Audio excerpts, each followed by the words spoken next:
Right, time now to look at this morning's newspapers. And Dave, you picked up 3 stories, starting with a bit of transfer news in the Mail. Yep, we mentioned it in the last hour. Sandro Tonali, his future uncertain at Newcastle this summer. We've been reporting over the weekend an offer's been turned down by Newcastle from Spurs. Our man Keith Downey's been right across it, as has our Spurs man Michael Bridge as well. A Daily Mail reporting that Spurs going to go back in with another offer for Sandro Tonali, but that actually Arsenal is the player's preference. Jay?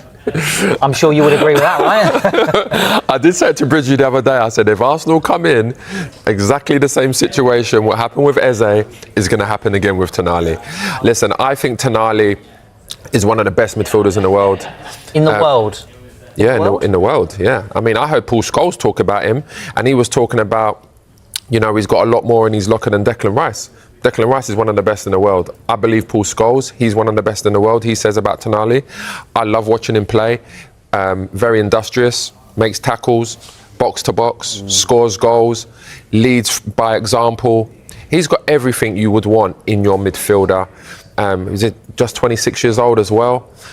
He would definitely go straight into Arsenal's starting lineup. Yes. And obviously make it better. So I can understand why Arsenal want him to go in there.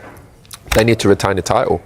Yeah, I've said before, but I think he ends up somewhere else other than Spurs. Actually, I do. That's my gut. Arsenal, potentially. Probably. Yeah, and if he stays at Newcastle, I agree, he's one of the best midfielders in the world. If he leaves, never really liked him anyway. Absolutely. Yeah. How much do you want for him, though? That's important. 100 million will do. I think that's a going rate for a top midfielder. I don't think that's out of... I think that gets it. That's what you have to look at the Caicedo fee as the benchmark. I think 100 million probably gets it done. Yeah. All up front years. in one. And looking at one of England's key players tonight in the Daily Mirror as well. Yeah, love this one from Nico O'Reilly. Says he loves his reputation as a big game player. He was obviously key to City winning the Carabao Cup, scoring 2 goals in that final. He says, I love a big occasion. It brings more out of me when I'm stepping up to the bigger stages. He's got a tattoo on his right hand which reads, no risk, no story. And actually some interesting quotes about his position as well. Obviously he's playing left back for England, but he's actually said here, in the future I will be back in midfield. I will be back in midfield, he says. My profile, everything fits there. Maybe a box-to-box midfielder, but left back I've been enjoying. It has got me here now to a World Cup. What do you think about his development? I love it. I love him. I think he's a great player. Yeah. He plays with a lot of maturity. He's handling that pressure. You know, he stepped into a struggling Man City team, as in defensively, and made that position his own. He can tuck into midfield. He is a natural midfielder, but then he's arriving in the box as well to score some important goals for Man City last year. I mean, ideally the 2 in the final against Arsenal. I mean, that was a great performance there. I really like the way he's progressing. If he carries on like this, he's going to be one of the best in the world as well. A lot of modern players don't play because they can play a lot. People are more versatile. They don't have set positions. You can't have that no more. That's the thing. This game has changed. Yeah. You need versatility in this team and in these teams now, especially if you're playing left back. You need to be able to step into midfield. You need to be able to arrive in the box. Yeah. That's what football's all about now. Yeah, and just a quickie on tonight, who he might be up against. O'Reilly might have a tough night. Well, he's against his City teammate, Antoine Semenyo. Says he's got no regrets about picking Ghana. Says he's been texting his Man City teammates saying that Ghana are going to beat them. He's already been to a World Cup. This is his 2nd World Cup for Antoine Semenyo. So I think he's lying there, he's one of the most damaging. Ghana done really well getting him in, didn't they, early? Oh, yeah. What a player. I don't think he's texting his teammates saying we're going to beat you. That's what he said. I know that's what he said, but I don't think it's what he thinks. He might be saying it, he might not be thinking it. I think they're mind games. Well, yeah, fantastic stuff. Thanks, Garvey. Right, let's have a look through some of the morning's papers with Dave. So, Dave, lots of stories floating around. There's transfer news and everything else. But first, where are we starting with this? England. We're going to start with England and a piece in the Daily Mail from their football editor in Boston, Ian Ladyman. And the headline is, How Tuchel's Tough Love Fixed England's Jude Problem. We saw the scenes actually at the end of the game against Croatia, Jude Bellingham and also the rest of the squad. Right.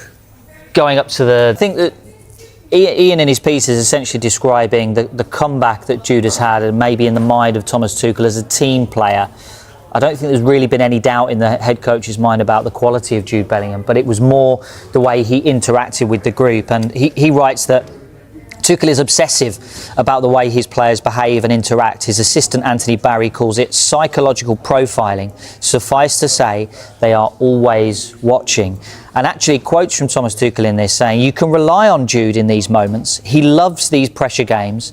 That brings out the best in him. But also, in the last 16 or 17 days, he has bought into the idea of team spirit, into the idea of brotherhood. He did his best to be a top team player for us. It's fairly clear, that message. Yeah, I mean, Tuchel knows his stuff. He agrees with everything I said.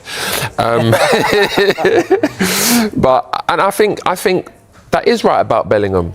I think when Southgate put him in that leadership group, I don't think that done anything for him. You can't be in a leadership group at what was it, 18 years old?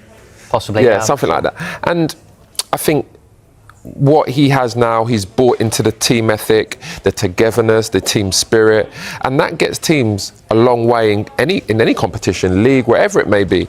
There's no doubt about it. He's a fantastic football player. You know, for me, there's questions. Is he a number 10? I personally believe he's a better number 8, and I'd like to see him there so he can influence the game from deep as well. But the way he's playing, the way he played the other night was fantastic. It was a great goal that he scored, very powerful run down the side, you know, running in behind. Again, arriving in the box like he did in the Euros. He's a great finisher too. You know, he reminds me a lot of like Lampard. I'm not sure if he'll ever get Lampard numbers, but he reminds me of... Yeah, I can see that likeness actually as well. Well, what about transfers today, Dave? Lots of stories floating about. Yeah, I mean, it was billed as a straight shootout, wasn't it, between Bellingham and Morgan Rogers for that England number 10 position. The Guardian reporting today that Arsenal are expected to make an approach to sign Morgan Rogers from Aston Villa. Is that Arsenal? Yes, Arsenal, yeah. I mean, anyone they're not linked with? It don't matter. We'll take him as well. Not linked with Arsenal. We've been reporting Arsenal's long-standing interest in Morgan Rogers. It dates back more than a year or so. Arsenal, I mean, if he signs, right, who drops out of that Arsenal team? That's pretty much easy. Trossard, right? Martinelli, Odegaard. That's an easy fix, really. He's going to walk straight into that team as well, and Tonali will. And that's what it's going to take. You know, if Arsenal are going to retain the trophy and dominate English football, they need to keep making signings like this. But the reason why the reason why I like Rodgers as well is because he brings versatility to that forward line. If Saka's injured, he could potentially play on the right. If Madueke's not fit, he can play as a number 10. He could play on the left. He could even play in a more reserved role in a freer midfield in like Odegaard's position, or if, you know, Zubimendi's unfit, Declan Rice drops back, he can go in that position as well. So I think that would be a great season, a great signing, and he's still so young. I must say, Villa hold the cards a little bit. He signed a 6-year deal in November, so they've got plenty of... Yeah, well, don't worry, because Arsenal are selling off their first team, according to Jay, so they'll have plenty of money to spend. A couple of players